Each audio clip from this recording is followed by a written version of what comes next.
अपने आप को प्रभु के चरणों में समर्पित कर दो, अपने कर्मों को प्रभु के चरणों में समर्पित कर दोगे, बच जाओगे, माया के प्रहार से बच जाओगे। प्रभु कहते हैं जो शुभ शास्त्र के विधान के अनुसार कर्म किया गया, और अशुभ जो शास्त्र के प्रतिकूल आचरण बन गया है, वो भी सब मैं संभाल लूंगा, तुम केवल मेरी शरण में हो जाओ, तुम्हें नहीं भोगना पड़ेगा। भगवान कह रहे हैं। अगर बुद्धि ही खराब है तो भगवान की बात समझ में कैसे आएगी। कितना बढ़िया कृपा करके भगवान हमें उपदेश कर रहे हैं।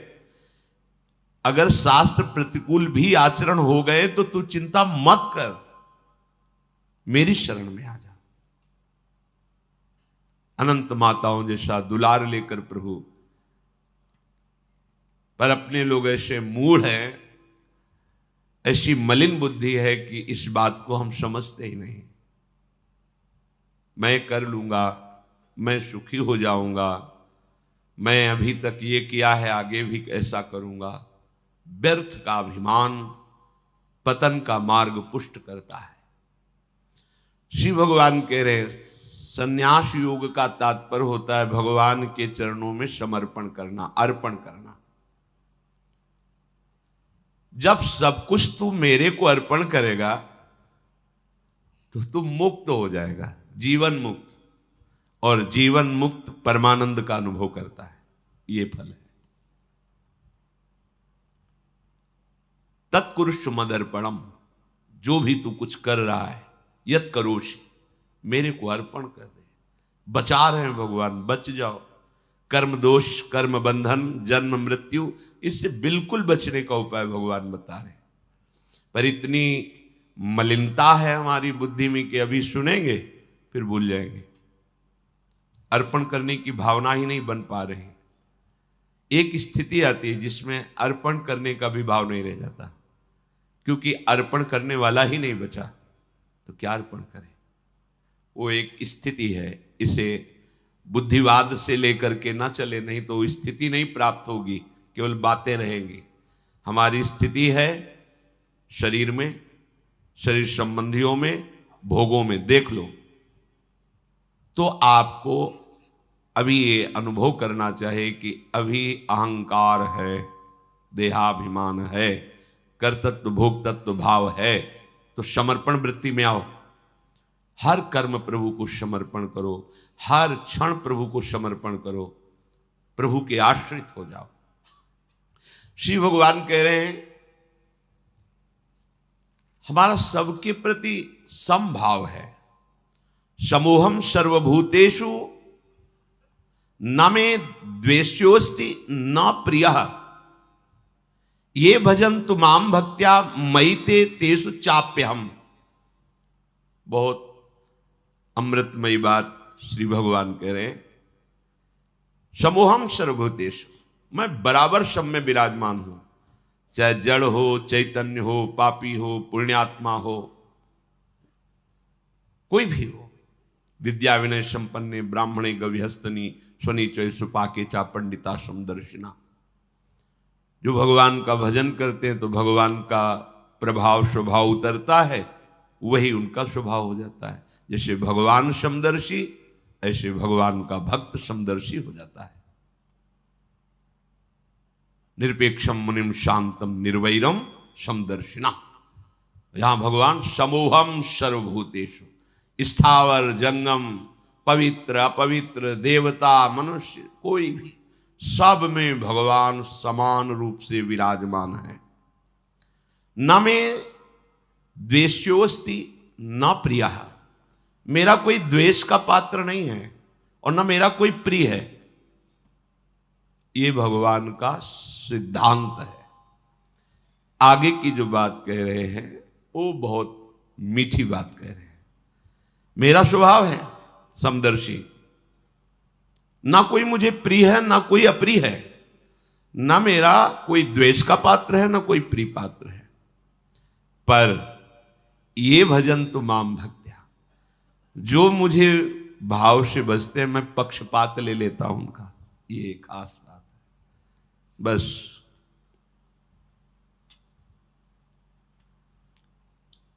इसी बात से हम जीत गए।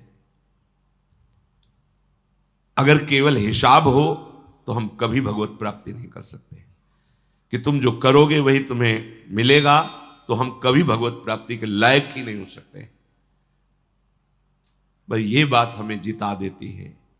ये भजन्तु माम भक्त्या मयि ते तेषु चाप्यहम्, मैं उनमें प्रकाशित हो जाता हूं और वो मेरे में प्रकाशित, जो मुझे प्रेम से भजता है। अब प्रेम है कि नहीं ये तो पता नहीं, पर प्रभु के सिवा और कोई है नहीं। वही जीवन है, वही हमारे सब हैं। राधा राधा राधा, इससे जीत गए। अगर हमारे हिसाब में देखा जाए तो ऐसा कोई तप सृष्टि में नहीं है जो भगवान को खरीद सके, ऐसा कोई सिद्धांत नहीं जो भगवान को अधीन कर सके। जैसे मां मेरा बच्चा है ऐसा मान करके हर समय आंतरिक दृष्टि रखती है, जरा सा भय उपस्थित होने पर आगे खड़ी हो जाती है। ये तो एक अंश का वात्सल्य है, वो वात्सल्य समुद्र है। बस इसी बात से हम जीत गए। नहीं तो भगवान जब अपने स्वभाव में हो तो हम कभी भगवत प्राप्ति नहीं कर सकते। भगवान का स्वभाव क्या? समोहम सर्वभूतेषु न मे द्वेष्योस्ति न प्रियः, मेरा कोई प्रिय नहीं है और कोई अप्रिय नहीं है। फिर तो हमारी बात नहीं बन पाती। अगर हमारी बात बनी है तो उनके दुलार से बनी है।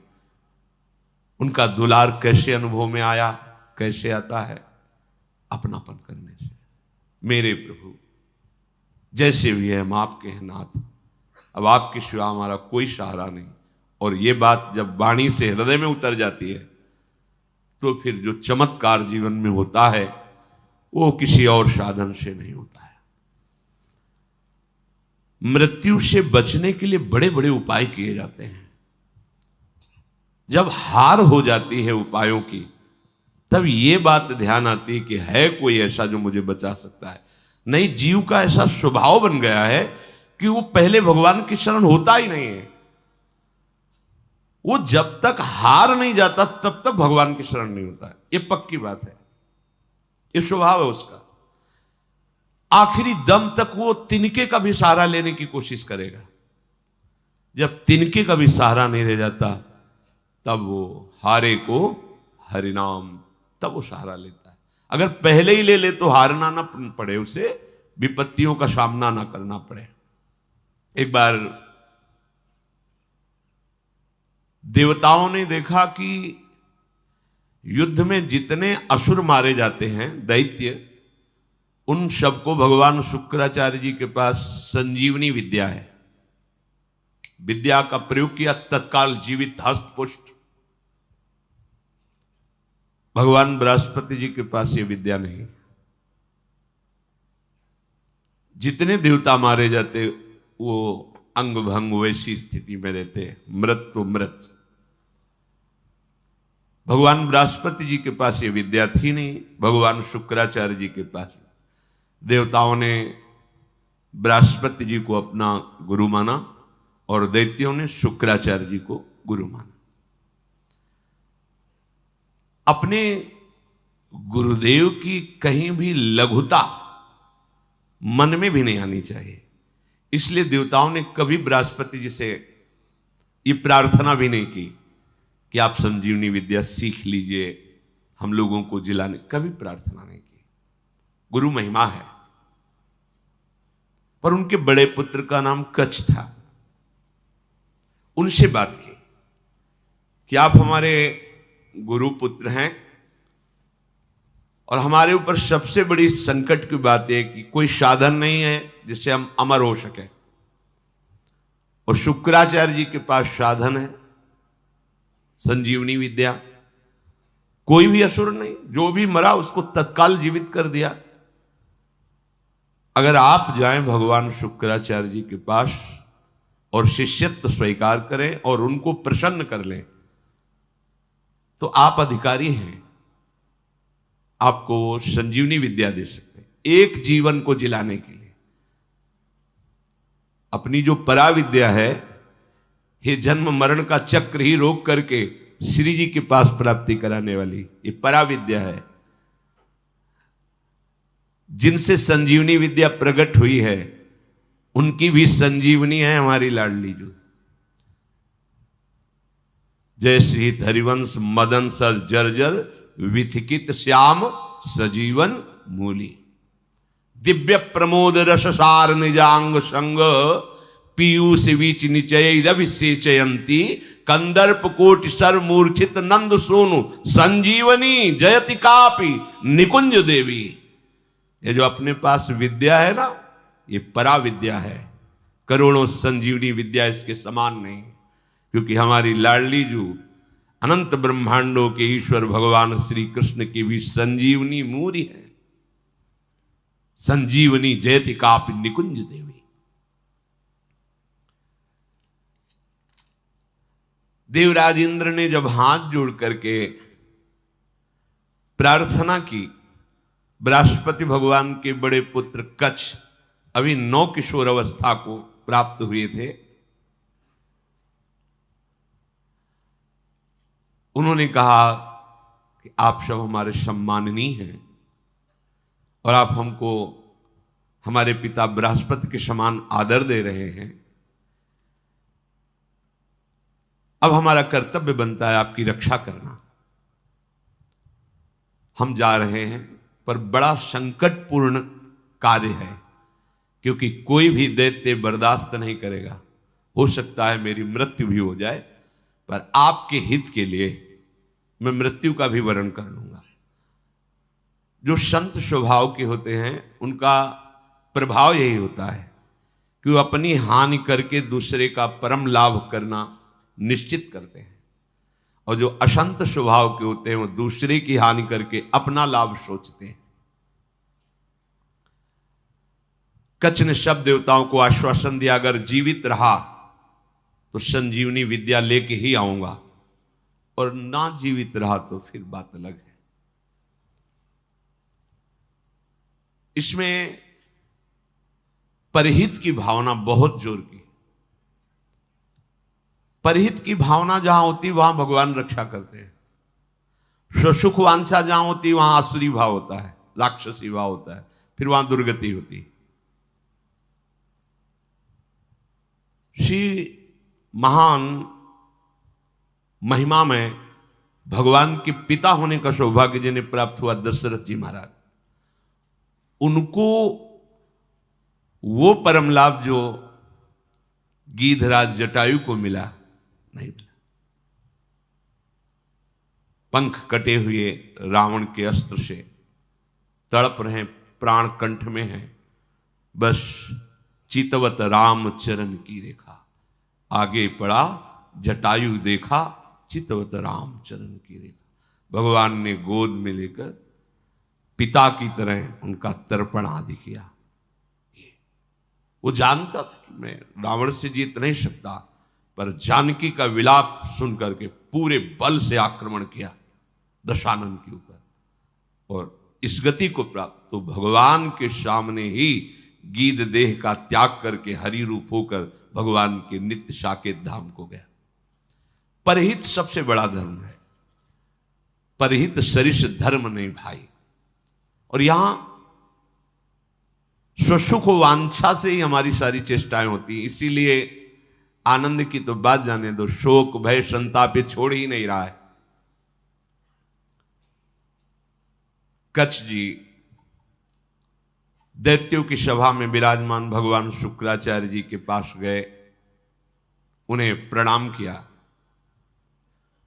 और कहा मैं आपसे एकांत में प्रार्थना करना चाहता हूं। भगवान शुक्राचार्य जी ने एक तेजस्वी बालक एकांत समय दिया, प्रणाम करके कहा मैं अंगिरा ऋषि का पौत्र, भगवान बृहस्पति का पुत्र, मेरा नाम कच्छ है और मैं आपका शिष्य होना चाहता हूं। ब्रह्मन, मैं आपको गुरु रूप में वरण करता हूं। मैं 1000 वर्ष तक ब्रह्मचर्य रह करके आपकी सेवा करना चाहता हूं, और आप इसके लिए मुझे मना मत करना, इसकी अनुमति दे देना।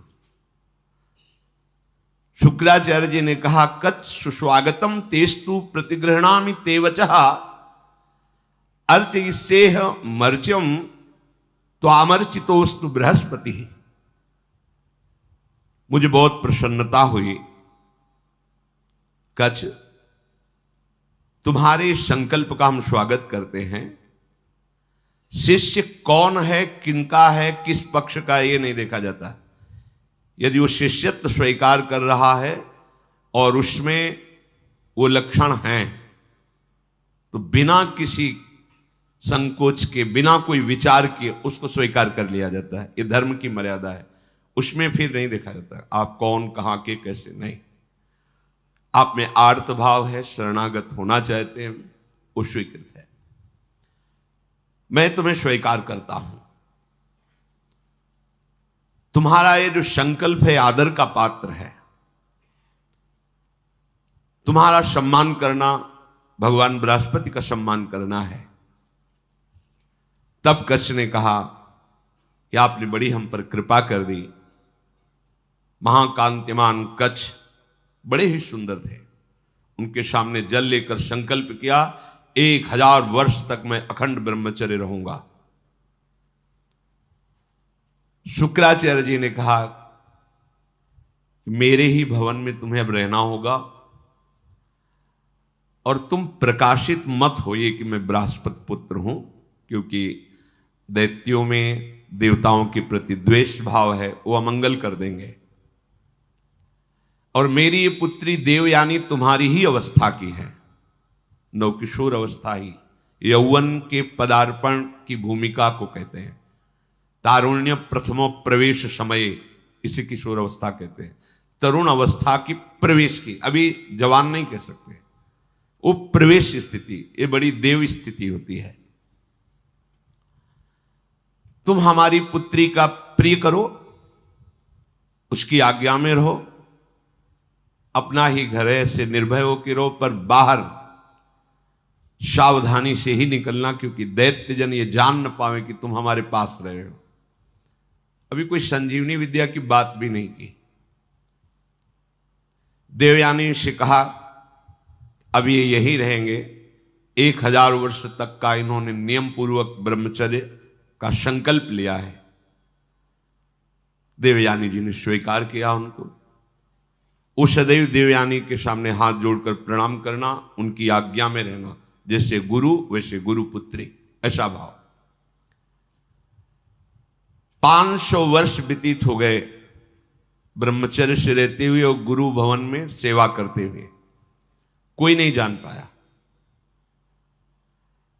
एक दिन किसी गुप्तचर ने दैत्यराज को बताया कि भगवान शुक्राचार्य के घर में कोई नवकिशोर बालक बहुत ही देदीप्यमान, कांतिवान, काफी समय से रह रहा है। अब 500 वर्ष से कुछ हुआ नहीं था, इसलिए छूट भी हो गई थी। तो जो भविष्यान्नी के लिए गायें थी, उनको चराने के लिए जंगल में चले जाते। गुप्तचरों ने दैत्यों को बताया कि इस समय वो नवयुवक वन में गाय चराने गया हुआ है और एकांत प्रदेश है, और हमने पता लगाया वो युवक कोई और नहीं, बृहस्पति जी का पुत्र कच्छ है। गुप्तचर भी बड़ी विद्या से युक्त होते हैं पूरा, और मुझे लग रहा है कि ये सब एक देवताओं का प्लान है जो संजीवनी विद्या सीखने के लिए भेजा है। अब आपका क्या आदेश है? उनका आदेश क्या? उसे मार के फेंक दो, पर ऐसी सावधानी से मार करके उसे अलग अलग करो जिससे शुक्राचार्य जी जिला ना पावे। एकांत प्रदेश में वो गौवें चरा रहे थे। दैत्यों ने जाकर अस्त्र शस्त्र से उन्हें छोटे छोटे टुकड़े काट डाले कच्छ के, और कुत्तों को खवा दिया। देखो, एक संजीवनी विद्या के लिए कष्ट सहना, और ये तो अंतिम है, अब संसार चक्र में ही नहीं आना। इसके लिए अगर एक बार कोई हमारे ऊपर प्रहार करे या शरीर छूट जाए तो मेरा घाटा थोड़ी है। शरीर तो वैसे ही छूटना है। अगर मुझे शरीर छोड़ने पर श्रीजी मिल जाती है तो सस्ता बड़ा सौदा है, बहुत सस्ता सौदा है। प्राण दिए यह प्रेम न पाइए, और मुझे मिल रहा है तो दौड़ के पहले नंबर में खड़े होना चाहिए। ये तो एक संजीवनी विद्या है, प्राप्त तो है। दैत्यों के पास इतने सामर्थ्यशाली महात्मा भी हैं, क्या उनका स्वभाव बदला? क्या वो आनंद से तृप्त हुए क्या? लेकिन राधा राधा कह के देखो, ये राधा नाम परा विद्या है, अमृत है, तुम्हें तृप्त कर देगा।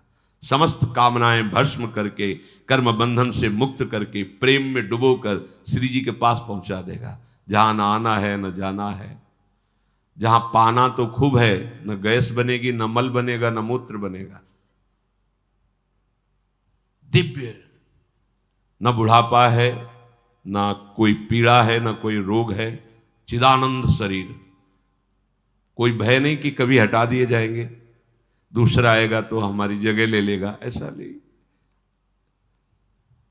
बस वहीं विश्राम मिलेगा। चलना है, मन में ठान लो, चलना है।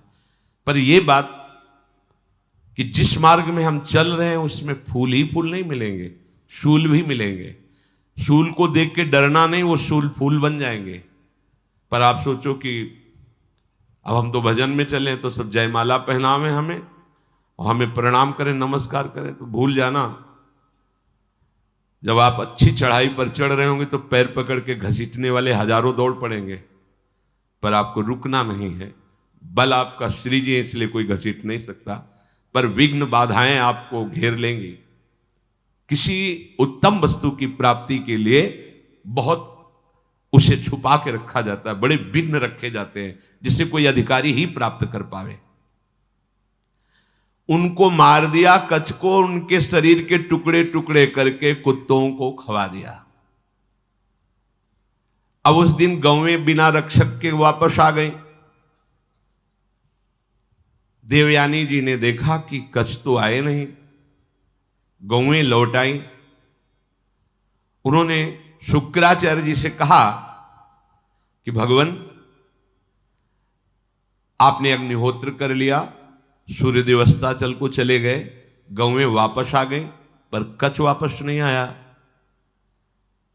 मेरा हृदय भयभीत हो रहा है, कच्छ के साथ कुछ अमंगल हुआ। मैं सत्य कहती हूं, मेरा हृदय कभी झूठ इशारे नहीं करता। मेरे हृदय में आ रहा है कि शायद अब कच्छ जीवित नहीं है। भगवान शुक्राचार्य जी ने ध्यान देकर देखा, बोले तो ये तो गजब हो गया, कच्छ को काट करके कुत्तों को खवा दिया दैत्यों ने। ठीक है, संजीवनी विद्या का प्रयोग किया, हर कुत्ते के पेट से फट फट करके मांस एकत्रित हुआ, कच्छ जिंदा हो गए। ये संजीवनी विद्या, विद्या का बड़ा प्रभाव होता है। इलवल और वातापी नाम के दैत्य थे ना, इसी विद्या को जानते थे, और उनको संतों से द्वेष था। जो आसुरी स्वभाव के होते, संत उनका भी मंगल करते, पर उनका द्वेष होता है, उनको सताने में अच्छा लगता है। जो सीधे धर्मात्मा संत भगवत मार्ग के पथिक, उनको संकट में डालना, उनको तड़पाना, उनको मारना, इससे उनको अच्छा लगता है। जो दैत्य राक्षसी स्वभाव के जन होते हैं, भला संत किसी से क्यों ऐसा द्वेष करेंगे कि किसी को कष्ट हो। पर देखो ना, पूज्यपाद उड़िया बाबा को काट डाला गड़ासे से, भरी स्वभाव जैसे फव्वारे जैसे निकलते ना, ऐसे खून के फव्वारे निकले। ये दैत्य स्वभाव बड़ा ही कड़ुआ स्वभाव है। इलवल क्या करता कि साधारण वेश में जाता और जंगल में जितने भी ऋषि मुनि आश्रमों में सबको निमंत्रण देता, हमारे आज अहो भाग्य, आप हमारी कुटिया में पधारिए, और एक साधारण धर्मात्मा का वेश रखता। अब संत वायु पीने वाले, जल पीने वाले, पत्ता खाने वाले, कंदमूल फल खाने वाले, चलो भगवान की इच्छा से कोई निमंत्रण करने आया है, पा लेते हैं। वो अपने भाई वातापी को मार करके वैसे मिलाता कि कोई जान न पाता भोजन में, जरा जरा सब। सैकड़ों ऋषियों की पंगति लगाई, सब प्रसाद पा के खड़े हुए, ताऊ विद्या का प्रयोग करता, संजीवनी विद्या। वातापी फड़ाक फड़ाक सबके पेट भट जाते, और वो एकत्रित हो गए। हाँ भैया, बोले हो गए, 100 मरे, 500 मरे, उनको सुख मिलता है। अब ऋषियों की संख्या कम होने लगी तो भगवान अगस्त्य जी से कहा, जो समुद्र को पी गए थे, कि ऋषियों पर बड़ा संकट है, वो अलग अलग भेष बदल कर आता है, निमंत्रण करता है और अपने भाई को मार करके ऐसे मिला देता है कोई जान ही नहीं पाता, और जब ऋषि पा लेते हैं तो विद्या का प्रयोग करता है और सबको मार देता है, वो जीवित हो जाता है वातापी। बोले सब निमंत्रण स्वीकार करो। अगस्त जी बिना निमंत्रण के पहुंच गए, आगे बैठे, बोले भैया थोड़ा हम सबसे ज्यादा पाते हैं, तो पहली पंगत में मैं आगे बैठा हूं, पहले मैं पालूं फिर दूसरे को परोसा जाए। ऋषि तैयार हो ना? सब ऋषियों ने कहा हाँ। अगस्त जी ने कहा पहले मुझे परो। उसने वही प्रक्रिया की, अपने भाई वातापी को मार करे, पूरा चाट चाट के सब पा गए अगस्त जी।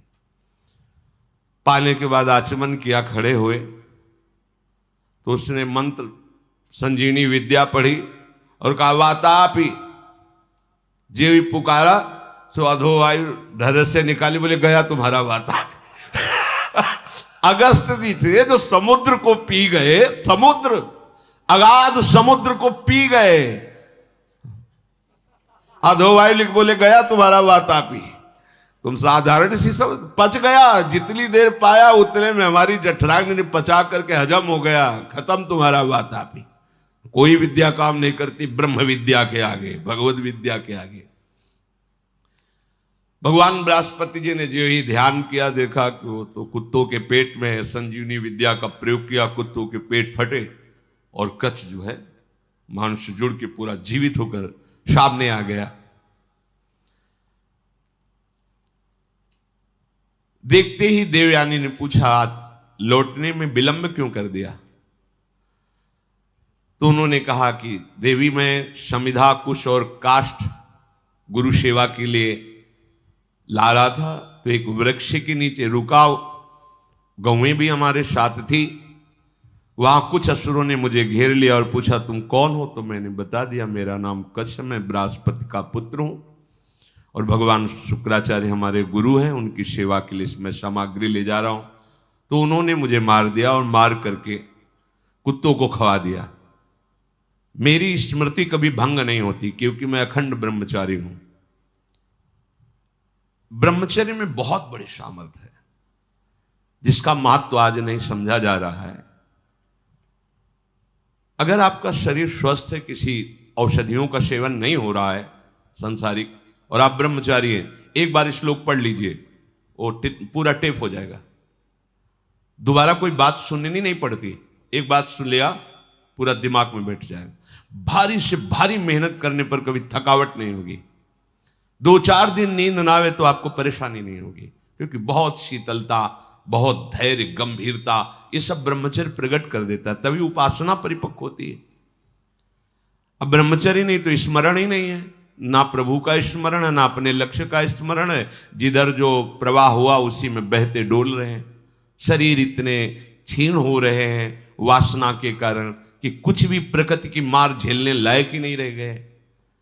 देखो ब्रह्मचर्य का प्रभाव। कच्छ कह रहे हैं मुझे पूरा स्मरण है, मेरी स्मृति कभी भंग नहीं होती। जब हमारे गुरुदेव ने संजीवनी विद्या का प्रयोग किया तो फिर मैं जीवित होकर तुम्हारे सामने उपस्थित हूं। कच्छ ने जब अपने मारे जाने की बात कही तो देवयानी बड़ी सावधान हो गई कि कच्छ को अब गाय चराने नहीं भेजना। दैत्यों को तो पता था कि हमने मारकर खवा दिया। अब तो एक दिन सेवा के लिए कुछ पुष्प की आवश्यकता हुई तो देवयानी ने कहा पास के ही जंगल से पुष्प ले आइए। दैत्य दूर से निगरानी रखते थे, उन्होंने देखा कच्छ तो जिंदा है, जाकर के सोचा कच्छ जिंदा है, बोले वापस फूल लेके ना जाने पावे, अब की क्या करें? बोले मारो, मार के जलाओ, जला के राख जो है समुद्र में बहा दो। जब पुष्प ही लौट करके नहीं आए कच्छ पुष्प लेकर के, तो देवयानी ने फिर प्रार्थना की कि शाम होने जा रही, पुष्प तो सुबह लेने भेजा था, अभी तक कच्छ वापस नहीं आए। शुक्राचार्य जी ने कहा, ध्यान धर के देखा, बोले कच्छ को मार के जला के समुद्र के जल में प्रवाहित कर दिया, मतलब जल में मिला दिया। तो उन्होंने कहा भगवान यदि कच्छ पुनः वापस नहीं आएंगे तो मैं भी जीवित नहीं रहूंगी। क्योंकि इतने वर्षों से हमारी आज्ञा में सेवा में रह रहे, तो हमारा एक अपनापन हो गया है।